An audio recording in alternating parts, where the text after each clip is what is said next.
Təhsil Nazirliyi tərəfindən həyata keçirilən xaricdə təhsil üzrə dövlət proqramı haqqında araşdırma aparmışıq. Bu proqramın üstünlükləri, həmçinin ixtisas seçimi və bir də müraciət forması haqqında geniş məlumat almaq istəyirsinizsə, yaxşısı budur, diqqətiniz bizdə olsun. Dövlət proqramı ilə xaricdə təhsil hüququ nədir? Bakalavr, magistr və doktorluq üzrə müraciətlər neçə faizdir? Əsasən hansı ixtisaslara yönəlmək lazımdır? Hansı ixtisaslarda təhsil almaq tələbənin boş zaman itkisi hesab olunmur? Diplomu heç bir işə yaramayan universitetlər hansılardır? Dolandırıcı xaricdə təhsil şirkətlərini necə tapmaq olar? Məşhur qonağımız xaricdə təhsilin hansı faydalarından yararlanıb? Mövzumuzla bağlı bütün maraqlı suallara cavab az sonra yaxşısı budur da.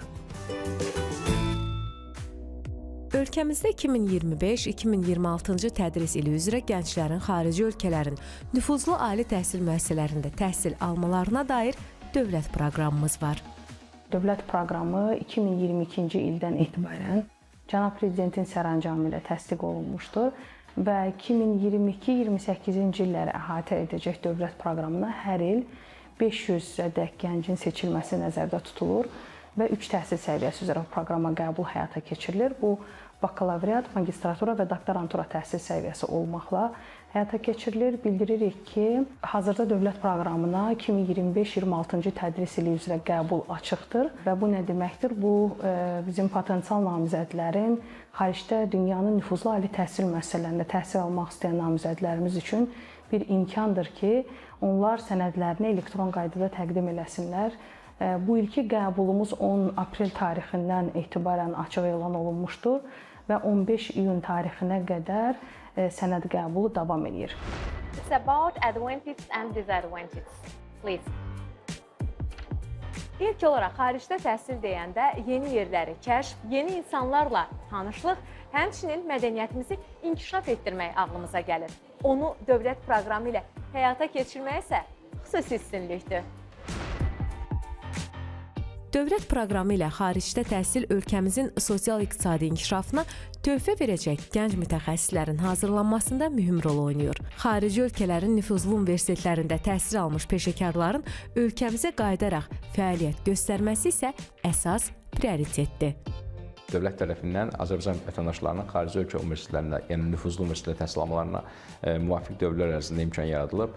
Biz 2022-ci ilə qədərki dövrlərdə qəbul etdiyimiz proqramlarda bəzi qərarlar almaqla bağlı düşünürəm ki, naşlığa yol verdik. Bu naşlıq ondan ibarət idi ki, vətəndaşlarımız dövlət büdcəsi hesabından xarici təhsil alırdılar və həmin şəxslər ölkə geri dönmürdülər. Həmin ölkələrdə qalıb fəaliyyət göstərirdilər, böyük əksəriyyəti.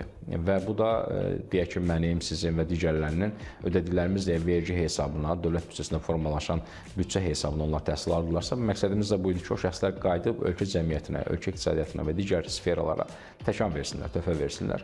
Amma təəssüf ki, bunu biz görə bilmirdik. Qeyd edim ki, dövlət başçısının müvafiq 2022-2026-cı ilə bağlı sərəncamında artıq xüsusi məqam yer aldı. Hansı ki, xaricdə təhsil alan dövlət büdcəsi hesabına vətəndaşlarımız var. Onlar mütləq ölkəyə geri qayıtmalıdırlar. Hətta onlar artıq xaricdə təhsilə gedərkən onlarla bir növ əmək müqaviləsi belə bağlanılır və onlar arxayındırlar ki, ölkəyə geri qayıtdıqdan sonra da birbaşa əmək fəaliyyətinə başlayacaqlar. Və təbii ki, 5 il minimum ölkədə onlar çalışmalıdırlar.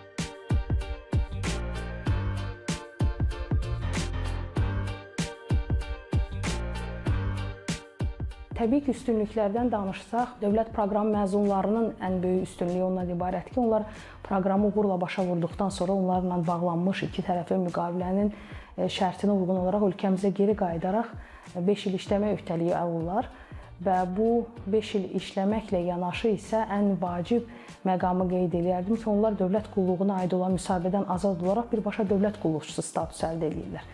Bu da bizim dövlət proqram iştirakçıları üçün yaradılmış yaxşı bir imkandır ki, onlar bu prosesi keçmədən birbaşa dövlət qulluqçusu adı əldə etmiş olurlar. Tamaşaçılarımızı maraqlandıran əsas məqamlardan biri də dövlət proqramı ilə xaricdə təhsil almaq üçün müraciət qaydalarını bilməkdir. İlk növbədə xarici ölkə universitetlərindən dünyanın ən azı ilk 500-ündə yer alan reytinq sıralamasında bu QS reytinq ola bilər, Şanxay reytinq ola bilər və s. Bu reytinqlərdə yer alan universitetlərə müraciət göndərirlər. Onlar beynəlxalq dil sertifikatına malik olurlarsa, tutaq ki, SAT istiqamətində əllərində bir nəticə var və yaxud da TOEFL, IELTS, Duolingo, alman təhsil istiqamətində tutulursa, TESTAF və s. Əgər həmin şəxslər hətta Türkiyənin özündə TÖMər, YÖS istiqamətdə burada təbii qeyd olunur, onlardan hər hansı birinə sahibdirlərsə, universitetə müraciət edirlər.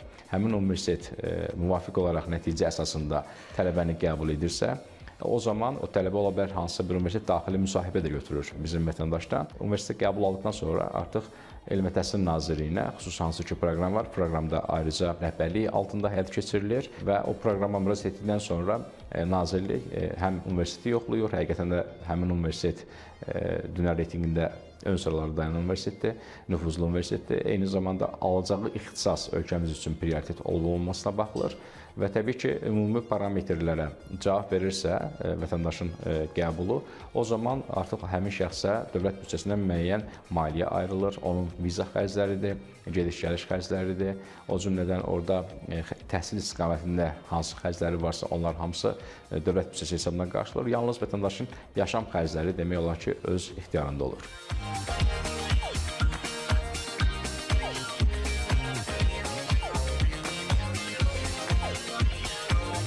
Qeyd edeyim ki, dövlət proqramına hər il qəbul açıq elan olur. Semestr başlamazdan 6 ay öncə universitet ixtisaslarının siyasi ictimaiyyəti açıqlanır. Gənclərimiz universitetlərin siyahısına əsasən universitet seçimi əldə edirlər və qəbul sənədi əldə edirlər və müvafiq seçim qaydalarında yer alan hər 3 təhsil səviyyəsi üzrə tələb olunan sənədləri toplayırlar. Elektron qaydada depo.edu.az səhifəsində də bu barədə məlumat var. Amma portal.edu.az səhifəsi üzərindən şəxsi kabinet yaradaraq sənədlərini təqdim edirlər. Sənədlərini uğurla təqdim edən namizədlər təbii ki, ola bilər hansısa bir sənədlərdə çatışmazlıq olsun və yaxud müvafiq tələblərə uyğun şəkildə təqdim olunmasın. Belə olduğu halda tələbələrə geri sənəd qaytarılmaqla imkan yaradılır ki, onlar sənədlərini uğurlu şəkildə təqdim eləsinlər. İlkin mərhələ sənədlərin düzgün təqdim olunma mərhələsi, növbəti mərhələ müsahibə mərhələsidir. Hər bir dövlət proqramına müraciət edən namizədlə 3 ekspertin iştirakı ilə 20 dəqiqəlik müsahibə keçirilir. Müsahibədə əsasən 3 istiqamət üzrə dəyərləndirmə həyata keçirilir.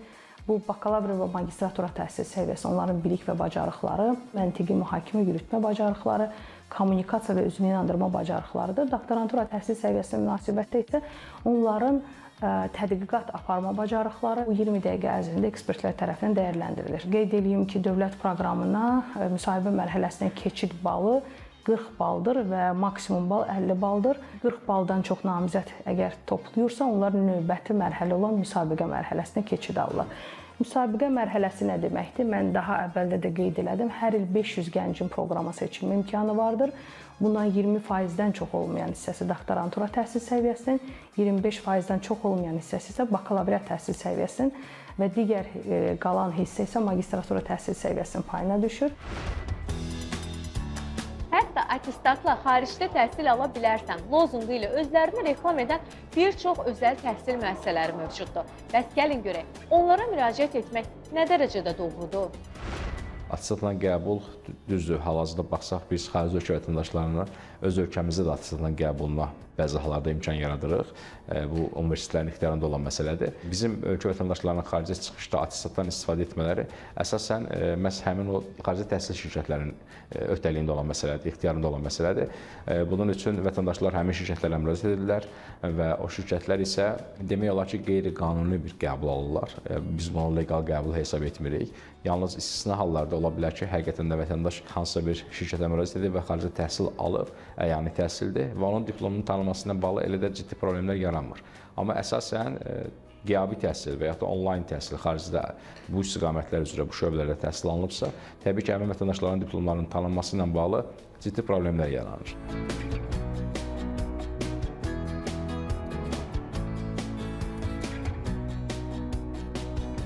Bəzi ölkələr saxta şəhadətnamə və yaxud da ki, diplom verməsə də, onun verdiyi diplomun dəyəri aşağı olduğu üçün əslində bu da bu mənada vətəndaşımızın, onun valideynlərinin bəlli bir müddətdə çəkdiyi maddi və digər mənəvi əziyyətlərin fonunda da yekunda oxşar nəticənin ortaya çıxması, onun məşğulluq imkanının olmaması və yaxud da ki, cəmiyyətdə yerini tuta bilməməsi də ayrıca bir arzu olunmaz mənzərədir.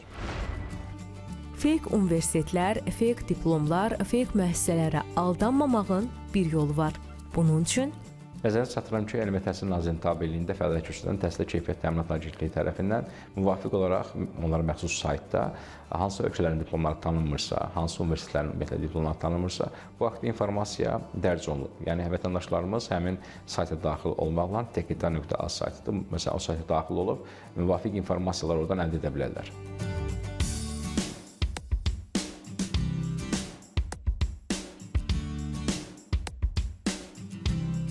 Biz əslində ötən il iki istiqamətdə vətəndaşlarımıza bu maarifləndirmə kontekstində yardımçı olmağa çalışdıq. Bunlardan biri məhz akkreditasiyası olmayan ali təhsil müəssisələrinin siyasətidir ki, biz bunu paylaşdıq.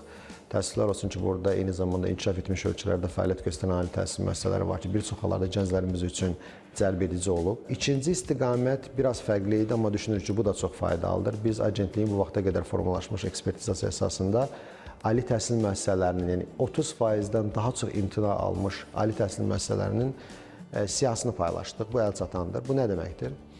Əgər bir ali təhsil müəssisəsindən əldə olunan kvalifikasiyaların tanınması üzrə edilən müraciətlərin 90%-i imtina ilə yekunlaşırsa, bu vətəndaşlarımızı düşünməyə vadar etməlidir ki, ona təklif olunan, təqdim olunan bu universitet o qədər də reputasiyalı deyil. Statistika üçün deyim ki, yəni il ərzində təqribən 6000-7000 müraciət əsasında diplomların ekspertizası aparılır və nəticə etibarı təqribən 15% imtina qərarı olur. Ölkəmizin gələcək inkişafı və əmək bazarının tələbləri nəzərə alınaraq prioritet ixtisaslar hansılardır? Sualına da belə cavab aldıq. Prioritet ixtisaslar istiqamətlə deyərkən biz nəzərdə tuturuq, məsələn, texniki yönümlü ixtisaslarda informasiya texnologiyalarıdır, informasiya təhlükəsizliyidir, süni intellekt üzrə mütəxəssisdir, blockchain üzrə ola bilər mütəxəssislər. O cümlədən maliyyə istiqaməti üzrə maliyyə eksperti, maliyyə analizi, data analitikası, həm bura informasiya texnologiyalarına aid olan bir ixtisasdır və digər istiqamətçi iqtisadi ixtisaslardır. Üçüncü ixtisas qrupu üzrə əgər düşünəriksə ölkəmizdə və yaxud da humanitar fənlər üzrə düşünəriksə, o zaman burada diplomatiya sahəsi üzrə mütəxəssisə ehtiyacımız yarana bilər. Həmçinin tibb, səhiyyə yönümlü ixtisaslarda stomatologiya istiqaməti və yaxud da müalicə işi istiqaməti üzrə mütəxəssislərə, biotexnoloqlara, gənc təsərrüfatı yönümlü ixtisaslarda məsələn diyetoloqlara ehtiyacımız var, qidalanma üzrə mütəxəssislərə ehtiyacımız var. Fermer təsərrüfatının inkişafından bağlı ola bilər zool mühəndisliyi, aqro mühəndisliyi kimi ixtisasların bitirənlər üçün ehtiyacımız var ki, onlar əmək bazarında gələrkən ola bilər məsələn qurum olaraq Kənd Təsərrüfatı Nazirliyi istiqamətində çalışsınlar və s. Yəni bu ixtisaslar bizim üçün prioritet hesab olunur.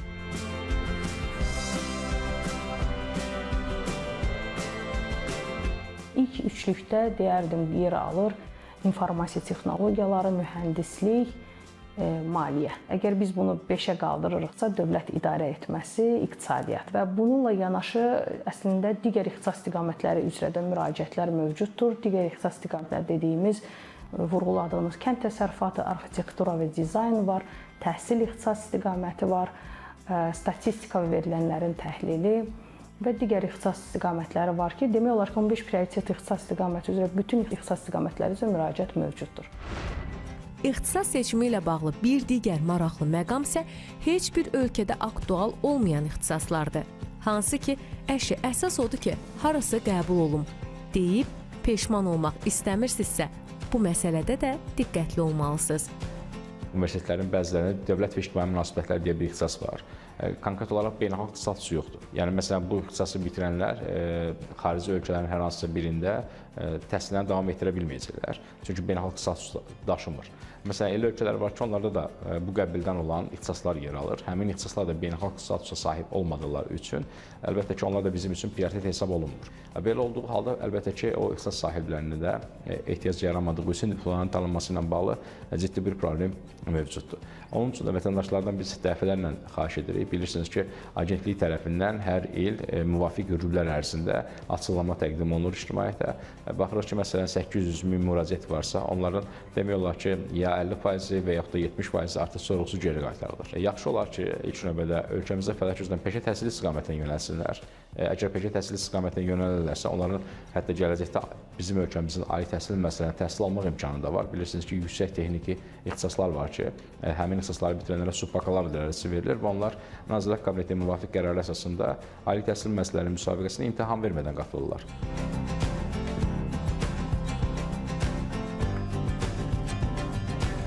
Xüsusilə də dünya təcrübəsinə peşə təhsilinə ciddi maraq var. Bilirsiniz ki, peşə təhsili qısa müddətdə sizə bilik, bacarıq səriştə ötürür və nəticə etibarilə siz həmin müddətdə artıq oxuya-oxuya işləyə bilirsiniz və yaxud da ki, təhsil aldıqdan sonra birbaşa əmək bazarına daxil ola bilirsiniz ki, burada da ciddi ehtiyac var. Əgər vətəndaşımız və yaxud da ki, əcnəbi vətəndaş hüquqşünaslıq üzrə əlində diplom varsa, kvalifikasiya varsa, mütləq mənada TKT-nın sifarişi əsasında Dövlət İmtahan Mərkəzində imtahan verir. Amma bu imtahan da kifayət qədər deyərdim ki, bəsitdir. Bu nə deməkdir? Cəmi 30 sual verilir. 30 sualdan 50%-dən 15 sualdan daha artığına cavab verdiyiniz təqdirdə oradan keçmiş olursunuz. Amma statistik olaraq burada da kifayət qədər həyəcan təbili çalınacaq məqamlar var. Belə ki, əlində hüquq diplomu olan 113 nəfər Dövlət İmtahan Mərkəzinin imtahanına girir. Bu sifarişi biz verdik agentlik olaraq və cəmi 15 nəfər 113-ə münasibətdə cəmi 15 nəfər 30 sualdan 15 və daha artığına cavab verə bildi. Bu kifayət qədər narahat edici məqamlardır.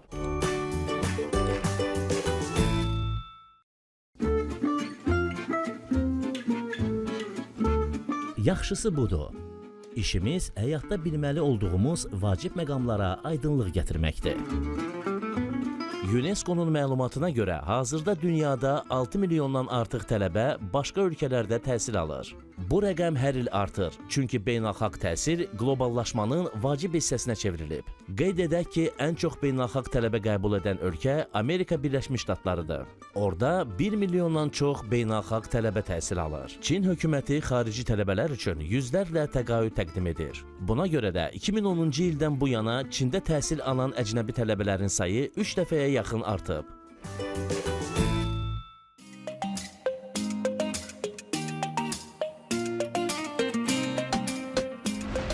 Bu dəfəki verilişimizin məşhur qonaq rubrikasında gənc ifaçı Səs Azərbaycan layihəsinin finalçılarından biri olan Nofəl Aslanovdur qonağım.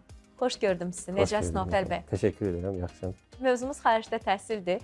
Siz də mən bildiyim qədərilə xaricdə təhsil alan bizim ifaçılarımızdan birisiniz. Bəli, ilk öncə təşəkkür edirəm. Çox gözəl bir mövzuya toxunmusunuz. Mən təhsil aldığım universitet St. Louis Ocean Music adı belə çox gözəl bir təhsil bir ocağı idi. Bir ailə kimi idi orada.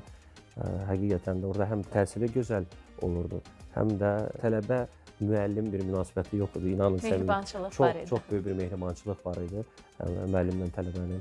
İtaliyada olduğunuzdan irəli gəlirmiş yəqin ki, bu İtalyanlar da bizə oxşuyur deyirlər. Var elə bir şeylər. Və mən orada təhsil aldığım bir müddətdə İstanbulda keçirilən türk dilli ölkələr arasında festival keçirildi. Mən orada da iştirak etmisiniz? Orada da iştirak edirdim və orada ən yaxşı vokalist adına layiq görüldüm və Grand Prix-yə layiq görüldüm. Möhtəşəm. Uğurlarınız bol olsun. Təşəkkür edirəm və elə üzümüzə gələn həftə mən Qazaxıstanın Türkistan şəhərinə yollanıram və Azərbaycanı orada təmsil edəcəm. 30-dan çox ölkə deyirlər orada olacaq və mən ümid edirəm, inanıram Biz də inanırıq ki, Azərbaycan musiqisinin, Azərbaycan mədəniyyətinin ən yüksək pilləsinə daşıyacaq inşallah. Ümumilikdə təhsillə biz köklənsək, mən deməzdim ki, Azərbaycanda ümumi musiqi belə deyək də camiəsindən söhbətə açıram mən. İstər o vokal müəllimləri olsun, istər fortepiano ifaçıları olsun. Bir o qədər də geri qalmır. Sadəcə olaraq mən nəyə görə özüm İtaliyanı seçdim? Mən klassik vokal üslubda oxuyan bir ifaçıyam və İtaliyada həmin ölkələr sırasında birinci yerdə demək olar ki, sıralardadır. İtaliyada, Avstriyada, yəni bu ölkələr, yəni klassik musiqinin belə deyək də atasının Ocağıdır, bəli. ocağıdır, belə deyək. Ona görə mən yolumu ora üst tutdum və çox şükürlər olsun ki, qəbul oldum, təhsilimi davam elədim. Yaxşı insanlar sağ olsunlar, əlbəttə ki, köməyi ilə, dəstəyi ilə var olsunlar. Dövlət xətti ilə getməmisiniz, mən belə başa Xeyr, düşdüm. dövlət xətti ilə deyil idi, əlbəttə ki. Öz istəyinizlə, Bəli, öz istəyimlə. özünüz maliyyələşmisiniz, belə deyək. Belə deyək. Yaxşı dostlar sağ olsunlar, var olsunlar. Çox-çox minnətdarım hər birinə və bu gün də hal-hazırda mən sizin qarşınızda bir Novfel Aslanov kimi artıq dayanmışam. Səsiniz hər zaman zirvələrdən gəlsin. Ümumiyyətlə, mən də özüm də şəxsən belə fikirləşirəm ki, insan nə qədər çox fərqli mədəniyyətlər, fərqli ölkələr görsə, bir o qədər onun üçün faydalı olur. Çünki həm dünya görüşü artır, həm də ki, bir növ öz sənətində də irəliləmiş olur. Elə bax, buradan irəli gələrək sizə bir sual vermək istəyirəm. İtaliyada təhsil almaq Novfel Aslanova nə qatdı? Əlbəttə ki, böyük bir təcrübə qazandırdı. Əlbəttə ki, xaricdə təhsil onunla zəngindir ki, sən yeni bir dünya özündə kəşf edirsən. Yəni, sən başqa bir mədəniyyət görürsən, başqa bir dildə danışmaq məcburiyyətindəsən. Çətin deyildi. Yox, bir o qədər də çətin deyil. Nəyə görə? Çünki həm italyanlar, həm də belə deyək, Azərbaycanlılar bir-birinə oxşarlıqları var. Bəli, İstər mədəniyyət baxımından, istər elə dil baxımından. Mentalitet baxımından da elə eşitmişik. Bəli, var elə. İstəkləri varsa geri dönməsinlər, öz arzuları varsa arzularına doğru iri addımlarla getsinlər. Çünki bu çətin, belə deyək də, keçmə-keçli yolları keçmişəm deyə insanın arzusu heç vaxt, belə deyək də, çalışmaq lazımdır, ən azından ürəyində qalmasın. Və nə xoş mənə ki, məndə yəni belə, mən öz arzuma çatmışam və yeni arzularım var, indi ona doğru irəliləyirəm. Çünki həyat belədir. Bəli. İnsan yaşadıkca... Tək arzularınız tükənməsin. Bəli, tək arzularınız tükənməsin ki, həyat daha da gözəl və daha da mənalı olsun. Təşəkkür edirəm ki, vaxt ayırdınız, bizlə həm söhbət oldunuz.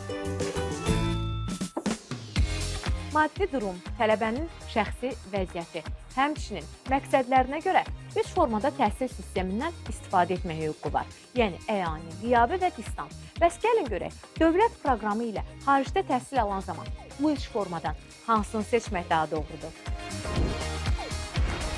İlk növbədə bildirim ki, bizdə ölkəmizdə təhsil haqqında qanunvericilikdə təhsilin 3 şöbəsi istiqaməti tanınır. Əyani, qiyabi və distant.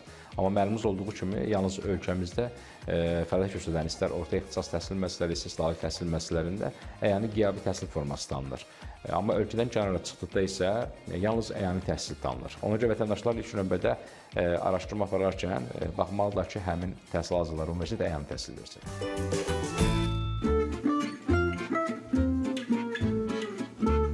Yaxşısı budur. İşimiz həyatda bilməli olduğumuz vacib məqamlara aydınlıq gətirməkdir. Araşdırmalara görə xaricdə təhsil alan şəxslərin iş tapmaq ehtimalı və maaşı daha yüksək olur. Çünki çoxmədəniyyətli mühitdə təhsil alanlar daha çevik və adaptiv olurlar. Buna rəğmən unutmayın, dünyada 25 mindən çox universitet var. Bunlardan isə yalnız təxminən 1000-i beynəlxalq reytinqlərdə yüksək yer tutur. Buna görə xaricdə təhsil seçərkən universitetin reytinqinə və proqram keyfiyyətinə diqqət etmək çox vacibdir. Ölkəmizdə təhsil verən özəl liseylər var ki, orada oxuyan uşaqlar birbaşa xaricdə təhsilə başvurmaq hüququna malikdirlər. Bunu ekspertimiz dedi. Məsələn, ölkədə fəaliyyət göstərən istər dövlət təhsil müəssisəsi olsun, istərsə də özəl müəssisə olsun, oranı bitirən məzun, əgər ölkə təhsil müəssisəsi, istər özəl istərsə də dövlət beynəlxalq proqrama qoşulubsa, proqram deyirik biz buna, həmin proqramı bitirərkən artıq onun attestatı demək olar ki, keçərli olur həmin beynəlxalq proqrama qoşulan ölkələr üzrə. Tutaq ki, həmin proqrama dünyanın deyək ki, 150-dən çox ölkəsi qoşulubsa, həmin o 150-dən çox ölkəyə müraciət edə bilər digər ölkələrin vətəndaşları ki, təhsillərini davam etdirə bilsinlər.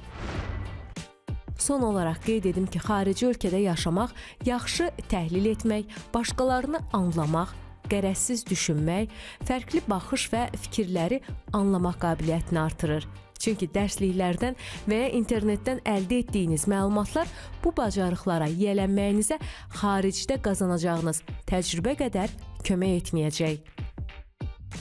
Bir mənalı gənclərimiz üçün dövlət proqramı Dünyanın bildiyiniz kimi bir neçə ölkəsində dövlət proqramları tətbiq olunur. Azərbaycanda tətbiq olunan xaricdə təhsil üzrə dövlət proqramı gənclərimiz üçün deyərdik ki, əldə olunmalı və olunacaq ən ümdə bir imkandır ki, onlar üçün açılır. Çünki gənclərimiz hazır ki, əgər biz siyahıya istinadən danışırıqsa, dünyanın 32 ölkəsindən 200-dən çox ali təhsil müəssisəsində təhsil almaq imkanları əldə edirlər.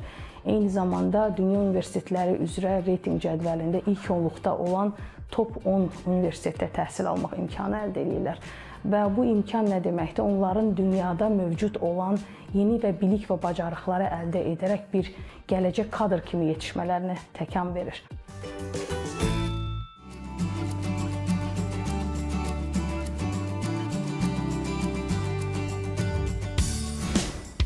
Əziz tamaşaçılar, məncə hansı ölkədə oxumağınızdan asılı olmayaraq təhsil aldığınız müddəti yaxşı dəyərləndirməlisiniz.